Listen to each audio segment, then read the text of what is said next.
Saudi അറേബ്യയിലുള്ള പിതാവ് അഫാന്റെ പിതാവ് 24 ഇന്നലെ സംസാരിച്ചിരുന്നു.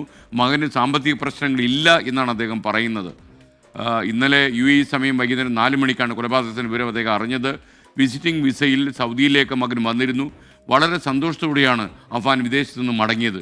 മാതാവുമായും സഹോദരനുമായും അഫാന് പ്രശ്നമൊന്നുമില്ലെന്നാണ് പിതാവ് അബ്ദുൾ റഹീം 24 പറഞ്ഞത്. അദ്ദേഹത്തിൻ്റെ വാക്കുകൾ: സർവ്വവും തകർന്ന് തരിപ്പണമായി പോയി ഈ മനുഷ്യനിപ്പോൾ. നിൽക്കുമ്പോ എന്റെ പെങ്ങളമ്മ വിളിച്ചു പോകാൻ പറഞ്ഞു. വിളിച്ചെന്റെ ഉമ്മയുടെ മരണം പറഞ്ഞു ആദ്യം. അതിനുശേഷം പിന്നെ എന്റെ സുഹൃത്തോട് റിയാദിന്ന് വിളിച്ചു പറഞ്ഞു എന്റെ ഇളയ മകനെയും ഭാര്യയും ഇങ്ങനെ എന്തോ സംഭവിച്ചു എന്ന് പറഞ്ഞു. അങ്ങനെ ഞാൻ നാട്ടിൽ എന്റെ ഭാര്യയുടെ അനിയത്തെ വിളിച്ചു. അവൻ ഇതുപോലെ പറഞ്ഞു ഹോസ്പിറ്റലിലാണെന്ന് പറഞ്ഞു. പക്ഷെ എന്റെ ഇളയ മകൻ മരിച്ചവരെ ഞാൻ അറിഞ്ഞിട്ടില്ലായിരുന്നു. ഓക്കെ വൈഫ് സീരിയസ് ആയിട്ട് കിടക്കണം. എനിക്ക് കുറച്ച് ബാധ്യത ഉണ്ടായി.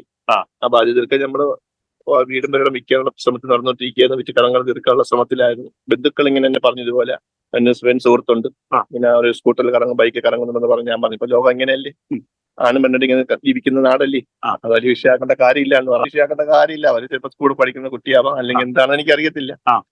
ഇങ്ങനെ ഞാൻ പറഞ്ഞു. ആ കുട്ടി ഇരുന്നങ്ങാണ്ട് കുറച്ച് സാമ്പത്തികം വാങ്ങിച്ചിട്ടുണ്ടായിരുന്നു. ആ പൈസ ഒക്കെ ഞാൻ അയച്ചു കൊടുത്ത് കുറച്ച്